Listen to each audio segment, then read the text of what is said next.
Alors bonjour frères et sœurs, chers amis, bienvenue à ce dimanche matin, 19 avril 2020. Et c'est mon privilège d'ouvrir les Écritures avec vous ce matin. Alors on va parler du psaume 23. Le psaume 23 est vraiment incomparable dans sa simplicité, mais dans sa profondeur et dans son impact. Le prédicateur anglais Charles Spurgeon disait que le psaume 23, c'était la perle des psaumes. Ce psaume a été précieux pour plein de croyants au fil de l'histoire et c'est un outil vraiment spécial dans mon ministère pastoral. J'aime beaucoup tourner dans le psaume 23, le lire avec les gens, prier avec les gens. Et c'est un psaume aussi qui a eu un impact majeur dans ma vie personnelle, dans ma relation avec le bon berger. Alors j'ai pensé que c'était important d'ouvrir nos Bibles dans le psaume 23 ce matin et de considérer ensemble ce beau texte des Écritures et c'est aller chercher l'encouragement dont on a besoin, la direction dont on a besoin dans les temps bizarres qu'on est en train de vivre maintenant. Alors, je vous invite à tourner dans le psaume 23 maintenant et on va le lire ensemble et après on va le décortiquer un petit peu. Alors, je vous laisse tourner dans vos Bibles maintenant. Et on va lire ensemble à partir du verset 1. Donc le psaume 23, à peu près au milieu de la Bible.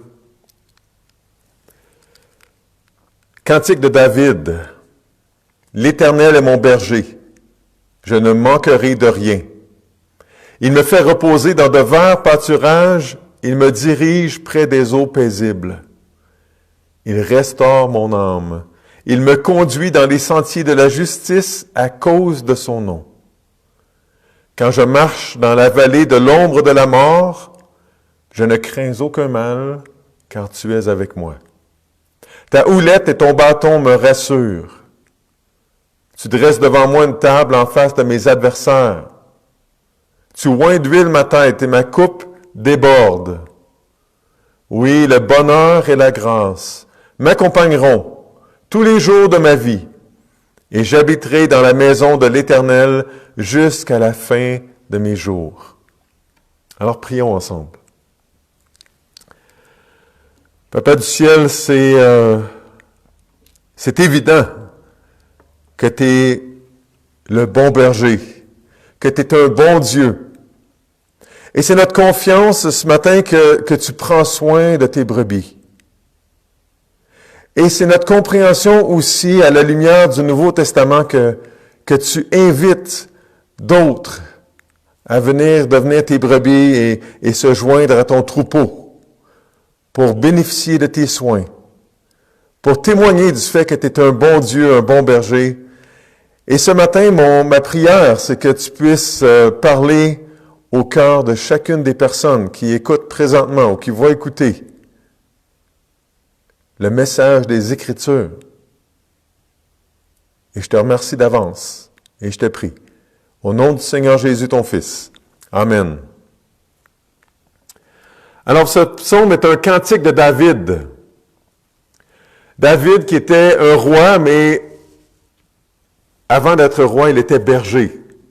Alors, on voit dans les écrits, dans les prières de David, toutes sortes de références à des choses qu'il connaît. Il va parler de Dieu comme étant un roi. Il va parler de Dieu comme étant un abri, comme étant l'Éternel des armées, comme étant un roc, un bouclier. Mais la plus belle image, sans doute, que David a utilisée, c'est une référence à son passé de berger, et il appelle Dieu son berger.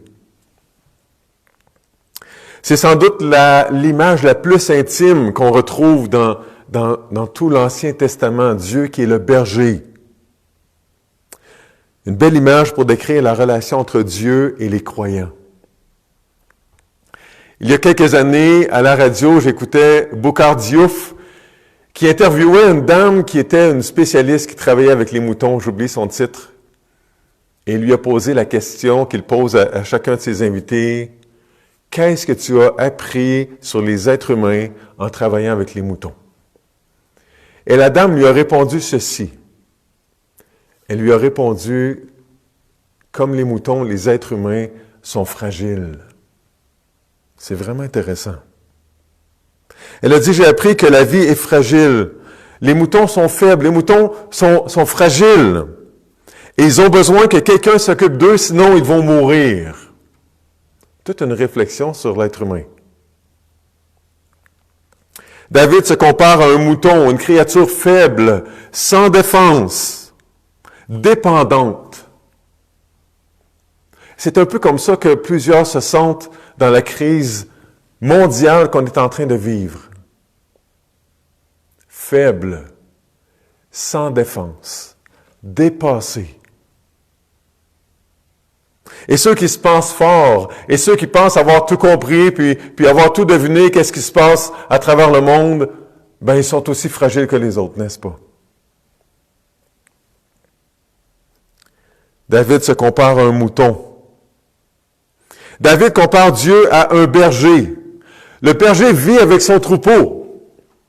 Le berger pense à son troupeau. Et le berger est tout pour le troupeau. Le berger, c'est la protection du troupeau. Le berger, c'est la guérison des brebis. Le berger, c'est celui qui pourvoit aux besoins de ses brebis.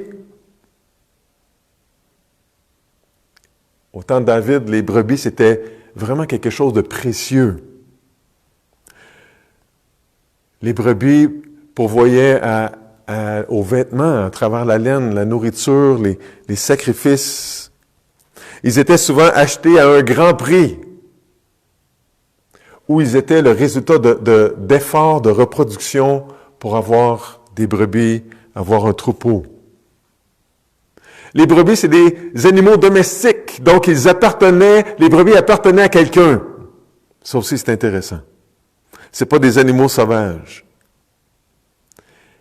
Et le Nouveau Testament décrit les brebis de Dieu comme étant ceux qui ont été rachetés à un grand prix, qui ont été rachetés par le sacrifice de Jésus-Christ à la croix. Ceux qui appartiennent à Dieu. Ceux qui n'appartiennent pas à Dieu sont décrits plutôt comme des boucs ou même comme des loups. Mais David, lui, n'a pas de doute sur son identité personnelle, ni sur celle de Dieu. Il écrit « L'Éternel est mon berger ». Quelqu'un a dit que le plus beau mot du verset 1, c'est le mot « mon berger ». Pour David, Dieu, ce n'était pas le berger du monde entier, c'était son berger. Pas le berger du troupeau au complet, même si c'est vrai, mais mon berger. Il y avait une relation personnelle entre Dieu, le berger, et David, la brebis. Et j'aimerais tellement ça que chacun d'entre nous, chacun d'entre vous soit capable de dire « L'Éternel est mon berger ». Peu importe ce qui arrive, mon berger prend soin de moi. Mon berger me surveille. Mon berger me protège. Et David continue, il dit « Je ne manquerai de rien ». Peut-être que je vais désirer d'autres choses parce que je suis une brebis stupide, mais je ne manquerai de rien. Je manquerai de rien physiquement. Dieu nourrit même les oiseaux, et on est plus important que les oiseaux pour lui. Je ne manquerai de rien spirituellement, sa grâce me suffit. Et remarquez aussi que David n'a pas écrit « L'Éternel est mon berger, je ne manque de rien », mais il y a une confiance dans l'avenir. Je ne manquerai de rien. Jamais. Dans la crise qu'on est en train de vivre, de quoi est-ce que tu as peur? De quoi est-ce que tu as peur de manquer? Est-ce que tu es capable de dire, parce que je suis une brebis du grand berger, je ne manquerai de rien?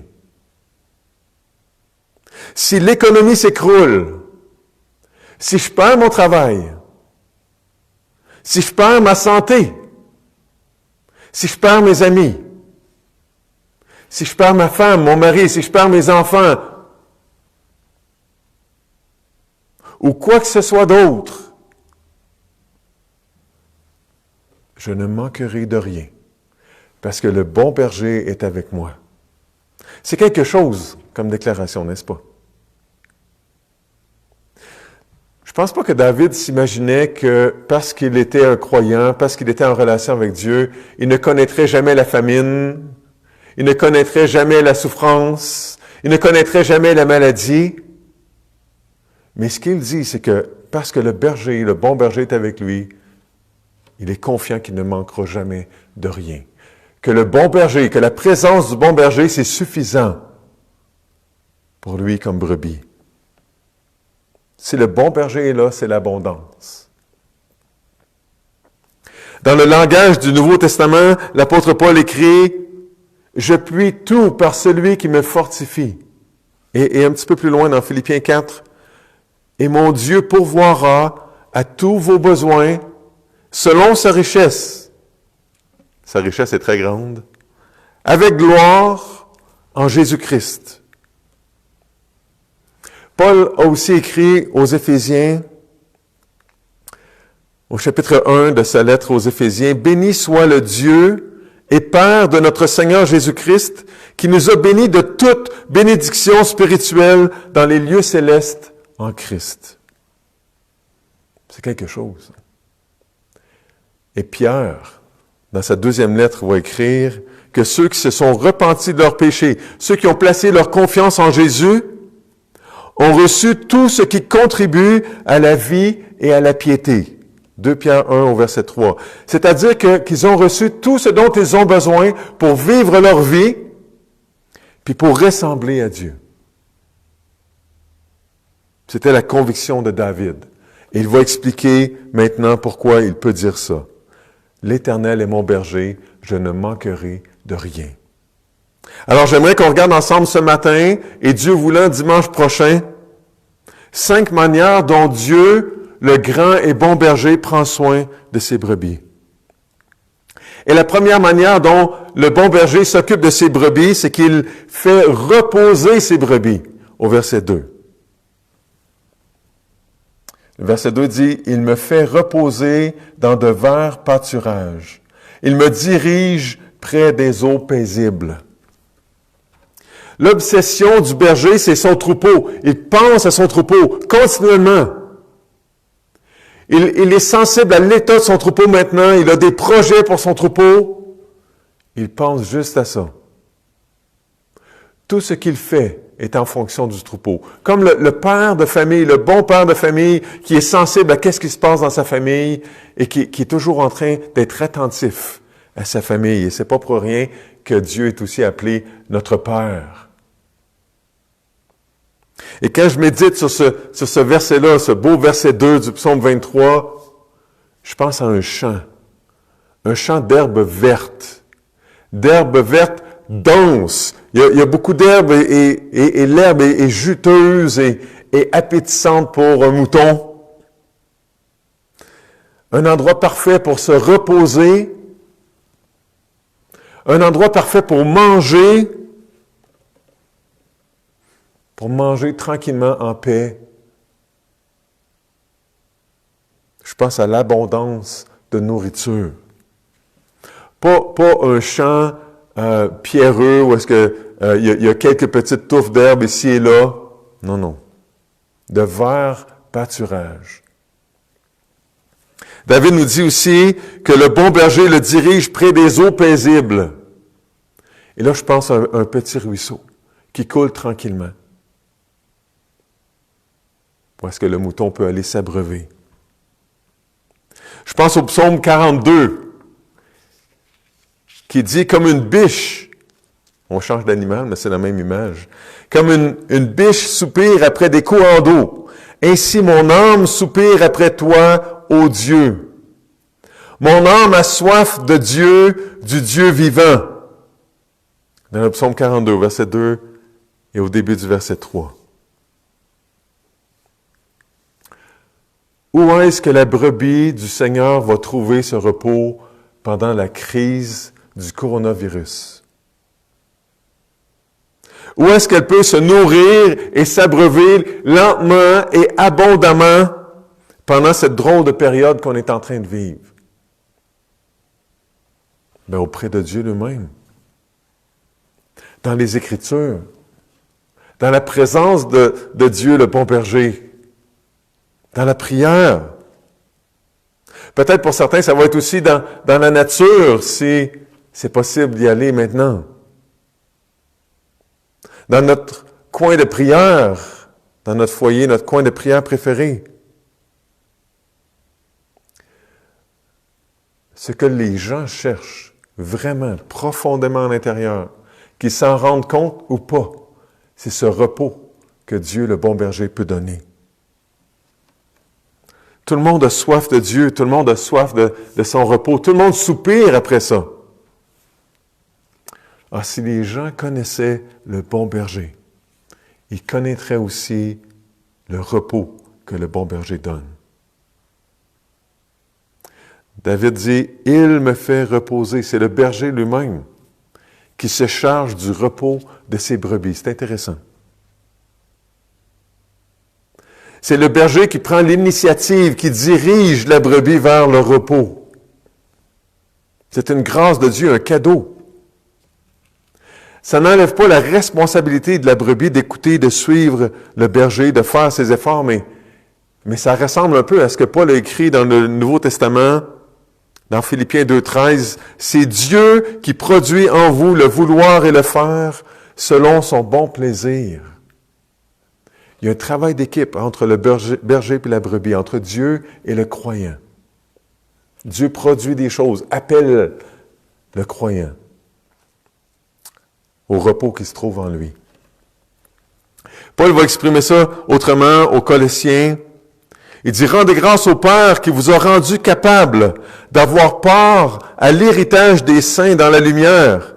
Il nous a délivrés de la puissance des ténèbres et nous a transportés dans le royaume de son Fils bien-aimé, en qui nous avons la rédemption, le pardon des péchés. » Dieu qui nous transporte dans le royaume de lumière de son Fils bien-aimé.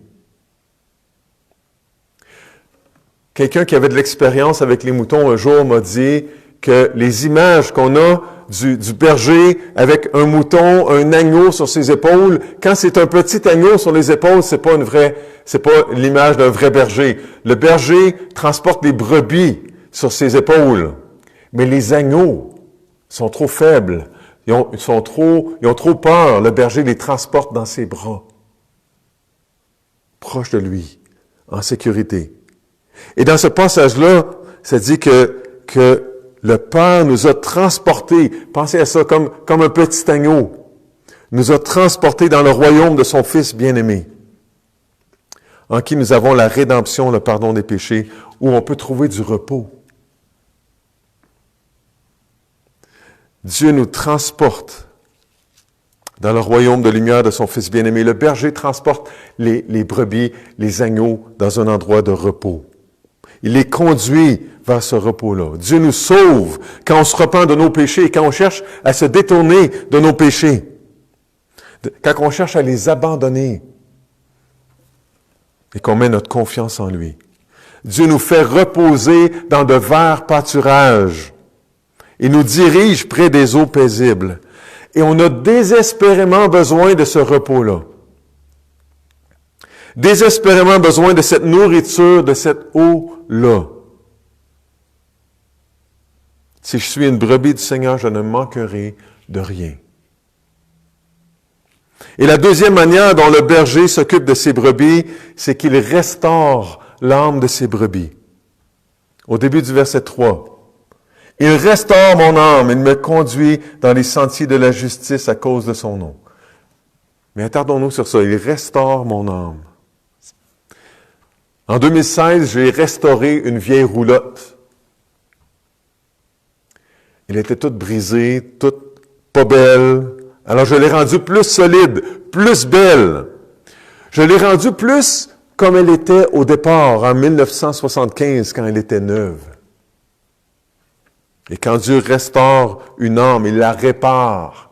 Il la rend plus belle. Il la rend plus forte, plus solide, plus fonctionnelle. Quand Dieu restaure une âme, il la rend plus conforme à son idée originale pour l'âme humaine. Plus conforme à son image. Spurgeon a écrit, « Quand l'âme est abattue, il la relève. Quand elle est pécheresse, il la sanctifie. Quand elle est faible, il la fortifie. Il restaure mon âme. » Le berger est celui qui soigne les brebis, celui qui panse leurs plaies, celui qui les aide à guérir. Dieu, c'est le berger de l'âme. Il peut soigner ton âme. Il peut aider ton âme à guérir. Est-ce que tu en as des blessures qui ont besoin de guérison? Est-ce que ton âme a été blessée? Est-ce que ton âme souffre? Je sais que la réponse est oui, parce que tu vis sur la terre, avec des pécheurs. Et c'est dur de vivre sur la terre avec des pécheurs. La terre qui est tordue par le péché, la création, et on en fait partie. En fait, des fois, on n'a même pas besoin des péchés des autres pour souffrir. On a cette lutte avec nos propres péchés. On a besoin de restauration. On a tous besoin de la restauration de l'âme. Et ça va être comme ça à chaque jour, jusqu'à temps qu'on se retrouve dans la présence de Dieu. Tant qu'on va être ici sur la terre, on va avoir besoin de cette restauration-là. Et pour certains d'entre nous, le confinement, le fait qu'on doit rester à la maison, ça fait ressortir des choses de notre cœur. De l'amertume, peut-être de la colère, peut-être de l'irritation, peut-être de la rébellion, de l'égoïsme, peut-être. Certains, dans ces temps d'isolement, disent « Je pensais avoir réglé ça, ce péché-là, puis là, ça ressort. » Ou le fait qu'on soit confiné à vivre à la maison, ensemble, en famille, on passe plus de temps ensemble, donc plus de friction, plus de possibilités de se blesser les uns les autres. On a besoin de guérison, de l'âme. Alors, tout ça, cette crise-là, c'est assez utile, n'est-ce pas, si ces blessures-là puis ce qui remonte à la surface à travers l'isolement, si ça nous amène à rechercher la présence du bon berger. La guérison du bon berger. Ce qu'on doit comprendre, c'est qu'il n'y a personne d'autre que Dieu qui peut restaurer une âme. Ça, c'est le travail du berger. Puis qu'est-ce que le berger utilise comme outil? Il a beaucoup d'imagination, le berger. Donc, il utilise plein d'outils. Donc, l'épreuve, comme ce qu'on est en train de vivre, oui, il utilise ça pour attirer ses brebis à lui. Mais on s'en sort pas. On doit répéter que le berger utilise les Écritures, la parole de Dieu, pour nous restaurer. La petite voix du Saint-Esprit qui parle à ses enfants pour venir au berger, demander pardon, pour recevoir la guérison de l'âme. La voix, la petite voix du Saint-Esprit qui parle à ceux qui ne connaissent pas le berger pour dire « Viens, c'est là que tu vas trouver ce dont tu as besoin, c'est là que tu vas être restauré. » Le temps d'intimité avec Dieu dans la prière, c'est un outil exceptionnel pour la guérison. C'est un contexte pour guérir. La communion, la relation avec Dieu, mais avec les autres chrétiens, les autres qui partagent cette même foi-là, va nous aider. Dieu va les utiliser pour nous consoler, pour nous diriger, pour nous parler, pour nous rappeler un texte des Écritures. C'est extraordinaire. Dieu va utiliser la consolation des frères et des sœurs. Il va utiliser aussi les petits bergers, les sous-bergers, les pasteurs, les anciens de l'Église locale pour faire du bien à ses brebis. Mais si on ne lit pas la Bible, si on ne passe pas du temps dans l'intimité avec Dieu, si on ne passe pas du temps avec nos frères et sœurs, et je comprends que c'est difficile ces temps-ci, mais si on n'est pas en contact les uns avec les autres, on va être limité dans la restauration de notre âme qu'on va pouvoir connaître, qu'on va pouvoir goûter. Si on essaie de vivre notre vie chrétienne tout seul, on est en train de travailler activement contre Dieu qui essaie de restaurer notre âme de toutes sortes de manières. C'est encore possible, malgré les règles d'isolement, c'est encore possible d'être en contact les uns avec les autres. Recherchons ça. On a besoin de ça. Si ta vie spirituelle est à marée basse, tu as besoin de ce Dieu-là qui peut transformer la marée basse en vague, en tsunami spirituel. Utilise ce temps-là pour vivre un réveil spirituel avec ton Dieu, pour qu'il puisse restaurer ton âme. Cherche à participer à la vie de troupeau, à la vie d'église, malgré les limites. En respectant ces limites-là, mais en étant créatif. J'ai envie de dire que c'est difficile parce qu'on peut trouver toutes sortes de prédications sur Internet. Il y a plein de bonnes choses qui se font sur Internet maintenant. Tout le monde est en ligne. Et on peut écouter toutes sortes de prédications, de vidéos édifiantes pendant toute la journée, 24 heures sur 24 si on veut. Mais n'oublions pas la préciosité de l'Église locale dans le plan de Dieu. Laisse le bon berger restaurer ton âme par ton contact avec les Écritures, ton contact avec lui, ton contact avec les frères et sœurs qui marchent avec lui. C'est de ça que tu as besoin. C'est ça que tu recherches, que ton âme recherche. Et voici comment le Nouveau Testament nous parle du fait que Dieu restaure les chrétiens. Dans Galates 2,16, il est écrit que Dieu nous rend justes, nous justifie par la foi en Jésus-Christ. On a vu ça la semaine dernière. Néanmoins, sachant que ce n'est pas par les œuvres de la loi que l'homme est justifié, rendu juste, mais par la foi en Jésus-Christ, nous aussi nous avons cru en Jésus-Christ afin d'être justifiés, afin d'être rendus justes par la foi en Christ et non par les œuvres de la loi, parce que personne ne sera justifié par les œuvres de la loi. On lit ailleurs que Dieu fait de nous de nouvelles créatures. Dans 2 Corinthiens 5, 17, si quelqu'un est en Christ, par la foi, il est une nouvelle création. Les choses anciennes sont passées, voici, toutes choses sont devenues nouvelles. Paul va écrire dans Éphésiens 2, 10 que Dieu, lors de la conversion, quand on place notre confiance en Jésus, Dieu fait de nous une nouvelle créature. Dieu nous recrée en Jésus-Christ. Il écrit, si quelqu'un... Non, ça c'est 2 Corinthiens 5, dans Éphésiens 2, 10. Car nous sommes son ouvrage, ayant été créés en Jésus-Christ pour de bonnes œuvres que Dieu a préparées d'avance afin que nous les pratiquions. Nous sommes son ouvrage. Pensez au potier qui est en train de faire un vase précieux. Pensez à tout le monde qui est en train de faire du bricolage ces temps-ci. On voit passer des belles photos sur Internet, sur les médias sociaux. Dieu est en train de faire quelque chose de beau avec chacun de ses enfants. Finalement, Dieu va finir le travail de restauration qu'il a commencé dans Philippiens 1,6. Il est écrit, c'est Paul qui écrit aux Philippiens, « Je suis persuadé que celui qui a commencé en vous cette bonne œuvre la rendra parfaite pour le jour de Jésus-Christ. »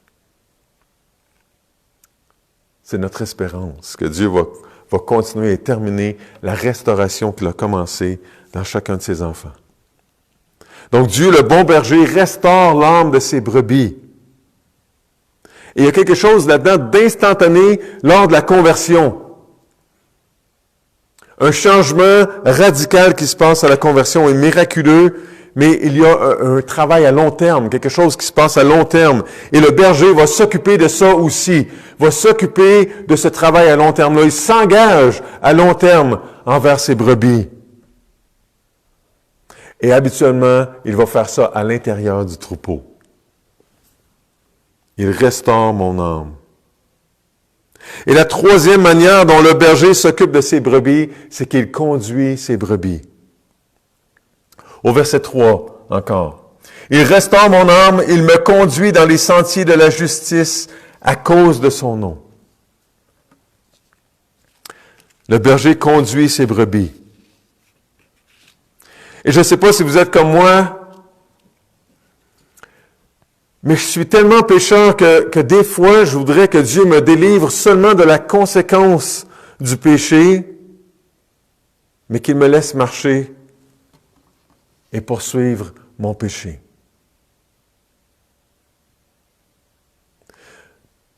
Des fois, je voudrais être sauvé de la colère de Dieu, mais garder le péché.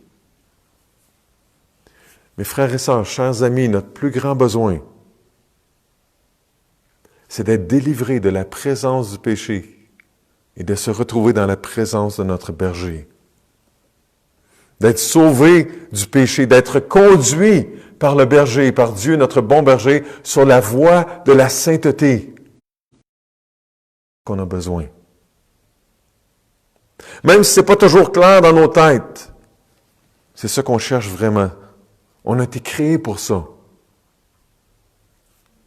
Notre désir de faire à notre tête, nous, des brebis stupides, notre désir de ne rendre compte à personne, c'est un désir pécheur, c'est de l'orgueil, c'est de la folie qui combat le berger qui veut nous conduire.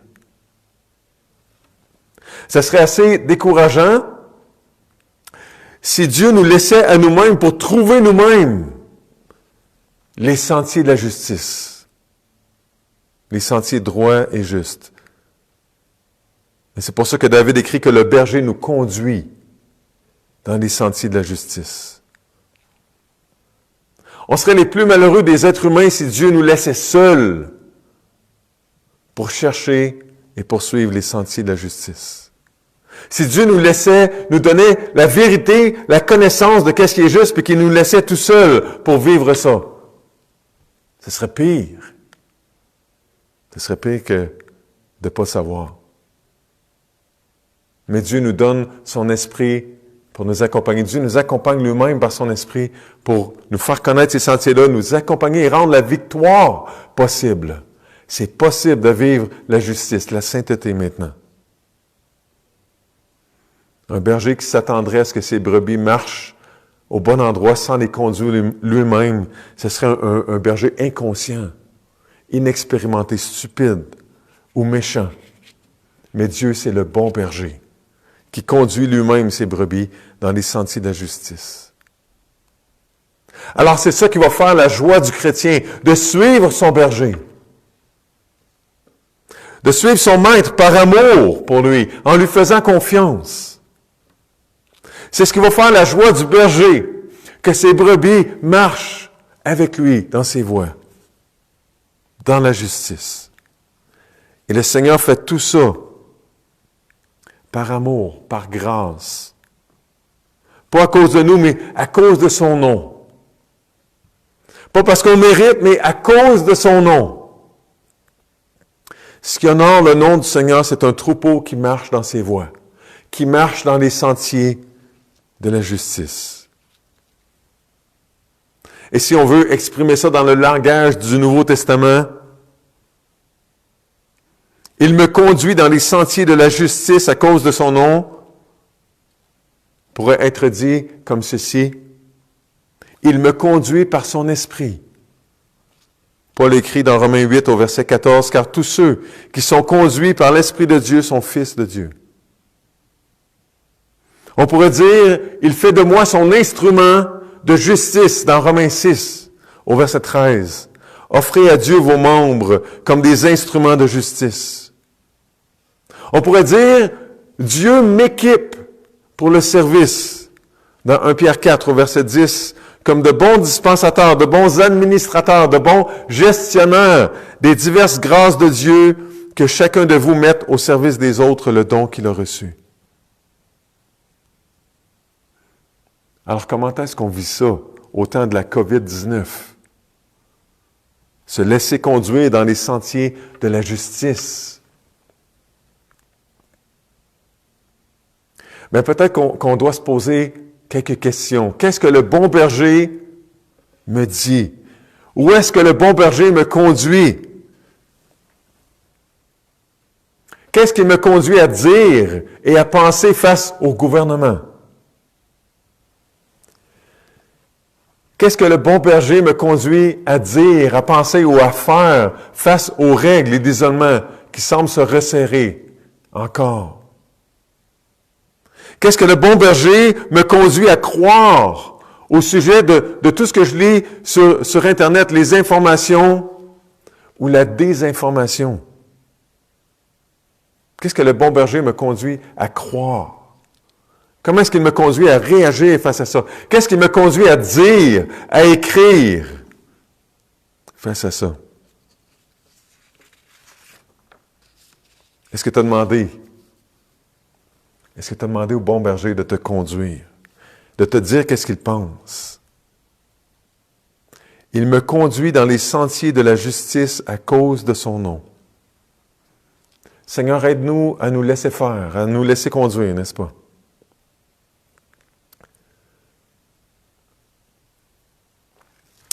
En conclusion ce matin, si tu connais le bon berger, je t'invite à te laisser conduire par lui, à chercher à le connaître encore plus intimement, à avoir une relation d'amour avec le berger, une relation de confiance avec lui plus grande que jamais, malgré les circonstances. En fait, que les circonstances spéciales qu'on vit, difficiles pour certains, nous rapprochent du grand berger, du bon berger. Et ce matin, si tu ne connais pas ce bon berger-là, que ce soit une invitation à le suivre, une invitation à t'approcher de lui, à venir voir à quoi il ressemble, à plonger ton nez peut-être dans le psaume 23, dans les Écritures, ou ailleurs, dans le Nouveau Testament, dans Jean 10, qui nous parle de Jésus comme étant le bon berger. Il y a quelque chose qui semble contradictoire dans les Écritures, c'est que notre péché nous sépare du Dieu saint. Mais en même temps, on voit que l'amour de Dieu l'a poussé à venir vers nous pour aller nous chercher où est-ce qu'on était. La sainteté de Dieu l'empêche de pouvoir être en relation avec les pécheurs. Sa justice fait en sorte que parce qu'il est un Dieu juste, il ne peut pas faire comme si de rien n'était avec le péché. Il doit punir le péché, il doit condamner le péché. Mais son amour, le lance à la poursuite du pécheur pour aller le chercher. Son amour a fait que Jésus est venu mourir sur la croix pour payer la conséquence du péché, le prix du péché. Reconnais ton péché, viens au bon berger ce matin. Considère ça. Considère marcher dans les sentiers de la justice à cause de son nom, avec le bon berger. Prions ensemble.